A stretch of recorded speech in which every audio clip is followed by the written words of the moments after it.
तो आप पूरा मथुरा को गजट कर दीजिए कि सब ये कारखाना मथुरा सबको भगा दिया जाएगा और यहाँ कारखाना बनाया जाएगा, सब मकान तोड़ दिए जाएंगे, मंदिर और मस्जिद सब तोड़ दी जाएगी और यहाँ कारखाना बनेगा। गजट निकाल दीजिए, क्योंकि आपको तो गजट निकालने का पूरा राइट और अधिकार है, तो निकालिए। तो असली चीज ये है, इसको समझने की चीज है, इसको समझिए। तो मुझे जेल में बंद कर दिया और जेल में बंद करके मुझे इस योग छोड़ दिया था कि ये कभी भी नाम नहीं लेंगे। लेकिन मैं तो ईश्वर विश्वासी आदमी, मेरे पास ऐसे सेठ साहूकार भेजे गए कि तुम हवाई जहाज ले लो, एक ले लो, ये जमीन क्या है, तुमको हजारों एकड़ तुमको जमीन दे दी जाए, एरोड्रम बनवा दिया जाए। मेरे पास बड़े बड़े सेठ आए और उन्होंने कहा कि हम सब कुछ सेवा करने को तैयार हैं, हमें क्या करेंगे? कह लगे जो आप जितना चाहे धन हम खर्च कर देंगे।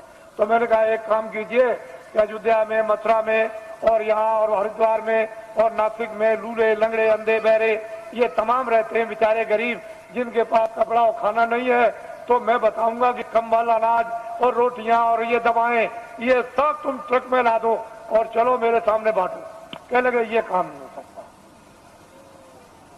ये काम नहीं हो सकता। तो हमने कि भाई ये काम नहीं हो सकता तो ये भी नहीं हो सकता। क्यों?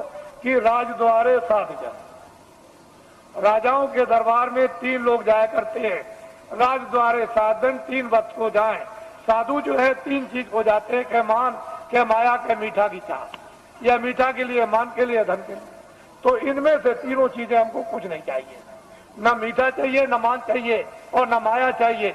अब बोलिए अब आप क्या चाहिए? कह लगे तब फिर ये। तो मुझे लालच दी गई।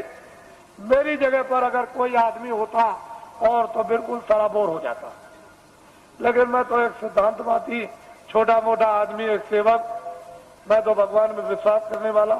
मैं तो जानता हूं कि जब ये किराए का मकान है, ये किराए का मकान है, तो क्या तुम संतुलन लेकर, मकान लेकर क्या मैं ये जमीन लेकर जाऊंगा? अरे जो काम कर रहा हूं मानवता का और आत्मा का, जो हो जाए हो जाए, उसे मुझे कोई खरीदे। कोई हिंदुस्तान में माई का लाल ये पैदा नहीं हुआ जो अपने धन से बाबा जी को खरीद ले। तुम कभी ये धोखा मत खाना। बाबा जी चाहे तुम्हारे आदेश से आश्रम छोड़ करके चले जाएं जो जनहितों का है, लेकिन हिंदुस्तान में मुझे अपने पैसे से कोई खरीद नहीं सकता। इसको आप हमेशा ध्यान में रखिए। बाकी मैं सबकी सेवा करता हूं, सबके लिए कल्पना और प्रार्थना भगवान से सबके भलाई के लिए करता रहता हूं। कोई भी हो जनमानुष, इसमें हिंदू मुसलमान की क्या बात, वो तो मैं करता ही रहूंगा।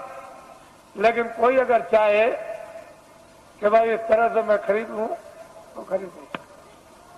ये मैंने इसलिए कि ये लोग इसका एक उत्सव मनाते हैं। आज 23 जनवरी है, ये 23 मार्च को मुझे जेल से, दिल्ली जेल से छोड़ा गया। तो वैसे तो कागज पर तो कहीं नहीं मिलता है कि बाबा जी ने बेड़ियां पहनी हैं, लेकिन बाबा जी को जेल में डकैत और चोरों, कतलियों की तरह से बेड़ियां पहना दी थी। जब मैं बंगलौर में भेजा गया तो वहां पूछा वहां के आईजी से और सुपरिंटेंडेंट से कि भाई हमको क्यों बेड़ियां पहनाई? तो उन्होंने खुद आकर के कहा कि कागज पर तो आपका कुछ नहीं है बेड़ियों के संबंध में, क्या वहां की उत्तर प्रदेश की सरकार आपसे बहुत नाराज है? हमने कहा अब आप समझ लीजिए, नाराज इसलिए तो कि किसी तरह से हमारे बस में आ जाए। और बड़े बड़े अधिकारियों को भेजा जेल में। अरे भाई क्या करते हो, ये क्या है? जब 23 जनवरी को छोड़ दिया तो मुझे इस हालत में छोड़ा था कि बाबा जी न तो अपना धर्म उपदेश करेंगे, न कर्म उपदेश करेंगे, न बाहर जाएंगे और भाग जाएंगे, अब दोबारा नाम नहीं लेंगे। लेकिन अब तो मैंने इतना जनमत तैयार कर दिया कि किसी राजनीतिक पास और किसी धार्मिक के पास इतना जनमत देश में है ही नहीं, इतना जनमत नहीं है। जब मैं जेल के अंदर था और उस समय पर आपने कुछ समय के बाद जब अभियान छेड़ दिया था कि जेल भरो आंदोलन और 20, 25, 30 हजार आदमी चले गए जेलों में, और वो देवियां जो अपने बच्चों को, यानी आज पैदा किया बच्चे को उठा के और शोर से चली गई जेल में, और वो बेचारी जो बच्चा पैदा होने वाला जो आज ही कल में जेल में चली गई और बच्चा जेल में हुआ। अगर स्त्रियां अपने 1 दिन के बच्चे को उठा के जेल में जा सकती है और वो देवियां जो कल बच्चा जेल में पैदा होगा वो जेल में जा सकती है। तो अब तो बहुत दूर गाड़ी हो गई। अब तो इनको अगर आदेश मिल जाए तो क्या कर देंगे, आपको तो अभी कुछ पता नहीं, मालूम नहीं। तो अब बहुत दूर चला गया मामला, अब कुछ और बात हो गई। अब वो बात नहीं है, अब तो सारा ही माहौल यानी परिवर्तित होने वाला है। अभी आपको क्या पता है।